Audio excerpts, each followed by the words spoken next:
Welcome into this edition of In the Pit, your closer look at Batesburg-Leesville High School athletics. I'm Tony Ballman, editor of the Twin City News. Well, the weather is starting to come into focus for this weekend, and weather permitting, there's going to be football Friday night against Newberry, coming to town with a very familiar name at the helm. Here with a look ahead at the game between Batesburg-Leesville and Newberry is your head coach, Gary Adams. Well, Coach, 1-1 going into Game 3, and you're taking on a Newberry team, but you're back here in the friendly confines of the pit. And it was going to be your home opener, but you got a little bit of experience down there on the turf with that rain-shortened game against Richmond-Minetta. Yeah, this week it'll be another big week.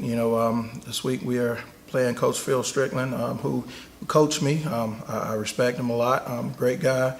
And he always comes in with a very disciplined team that's going to play hard-nosed football. So we got our work ahead of us, but it should be another great environment. Psychologically, how are you after losing to Gilbert last Friday night? Well, I think the kids, for me, we talked about it. It's one of those that you really work hard to win because it's a rival game, but it's not the tell-all for your season. And I read a quote from one of our juniors who basically said, "We're going to be all right," and that was uplifting for me. I think the kids know that this game doesn't define our season, and I feel like a lot of the kids took a lot of positives from this, and we're going to take the bumps and the bruises from this and help us to move forward and just continue to get better. Well, weather's going to be an X factor for this game because we've got Hurricane Dorian approaching the South Carolina coast, so not sure exactly how that's going to affect Friday night. How's that going to, or how's that affecting you this week as you're preparing for a game that may or may not get played on Friday that might end up having to be played on Saturday? Well, the past 3 or 4 seasons has fallen into this category. Maybe weather, coming in and either prolonging the season or pushing games back to a Saturday or even sometimes the following Monday. Right now, we're just going to try our best to prepare for it as if we're going to play on Friday, and hope and pray that we're able to play on Friday. If not, we'll just have to deal with it as it comes. Hopefully, it'll bend back out and go out back out east, and not come our way, and we can actually just get everything accomplished that we need. If not, we'll just make the adjustments and be prepared for it. Well, you mentioned that standing across from you on that opposite sidelines is a guy that you're familiar with on a couple of levels. You're familiar with as a coach and familiar with as your coach. Yes. And what's that like playing, coaching a team against your former coach? It's a little crazy.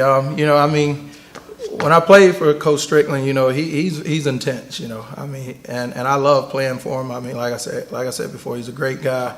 I've always respected him, and you know what you're going to get with Coach Strickland. You're going to get a hard-nosed football team that's going to come and play hard football, tough football, and I just enjoy it, man. We talked the first time he came here. It was my first year. My first year as head coach, and we laughed, but it's business. But I enjoy it, man. Coach Strickland, he's a great guy, and I've learned a lot playing for him, and I've learned a lot, watching him as a coach as well. Well, as you said, Phil Strickland football is a different brand of football. Anybody that's watched football in this area, he's made his way up and down Highway 23 a few times, yeah. And I think there's going to be a lot of Phil Strickland fans on sitting on both sides of that of those stands on Friday night. Yeah, and that's the tough part. Even though he's not here at Batesburg, there will be a lot of fans in that audience that still love him. He did a lot of great things here when he was here, and he'll still have a lot of respect from the fans, and that just speaks as to the person he is. And hopefully,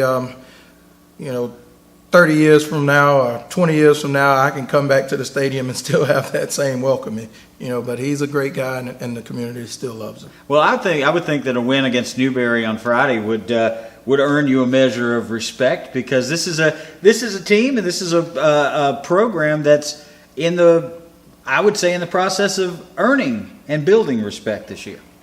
Yeah, our non-region schedule was tough anyway. You got, Rich Spring is 1A, but Rich Spring will do fine in 1A football.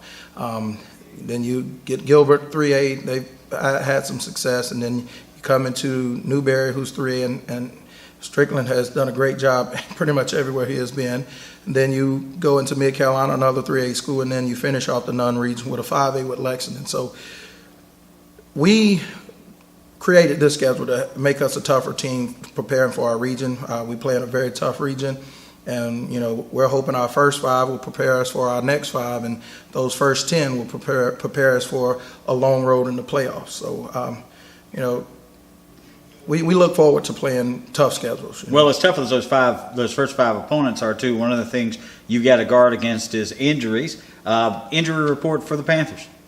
Right now, we're going to monitor Keyshawn, make sure that he's okay. But I think everyone else is okay. That dressed last week, we got a few guys that we're hoping to get back in the next week or 2 that have not been dressing. But overall, I think we'll be okay. Is Keyshawn in concussion protocol, or is he? What's he in right now? Right now, Coach D is holding him out, evaluations, making sure that he did not experience a concussion. And once he goes and has that determination, he's checking him to make sure that all of his symptoms of a concussion are gone. And once he's had that process done, then he can go back into the return to play protocol. But right now, he is waiting to hear back. I think he'll probably go to the doctors this week.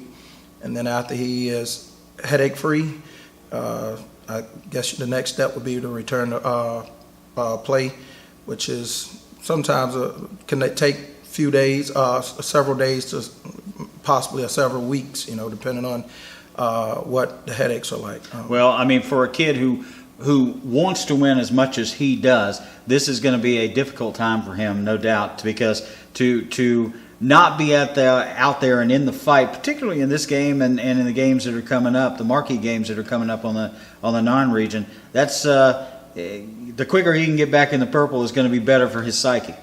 Yeah, and Keyshawn, he's a competitive kid. He loves to compete, and having to sit there and watch his teammates doing the things that he would love to do is going to be tough for him. But he also understands the importance of what he's going through right now, and he'll be there supporting his team, backing them, cheering them on. It'll just be tough to not be able to be out there to engage and combat with his teammates. Well, standing on the sidelines against Gilbert on Friday night, I heard them in some particularly tough situations in that second half say, "Go out there and do it for Keyshawn."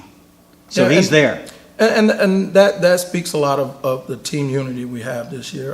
The kids are playing for each other, and they appreciate each other. And that can take you a long way when you have a team full of guys that play for each other. And hopefully we can keep that building each week.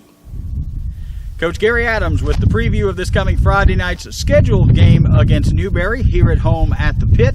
Of course, we'll be keeping a close eye on the weather for you over the next 48 hours, and we'll update you on our social media and our website on changing weather conditions and, of course, how that will affect football Friday night here in Batesburg-Leesville and around the state. For the Twin City News, your news source since 1925, I'm Tony Ballman, and weather permitting, I'll see you football Friday night right here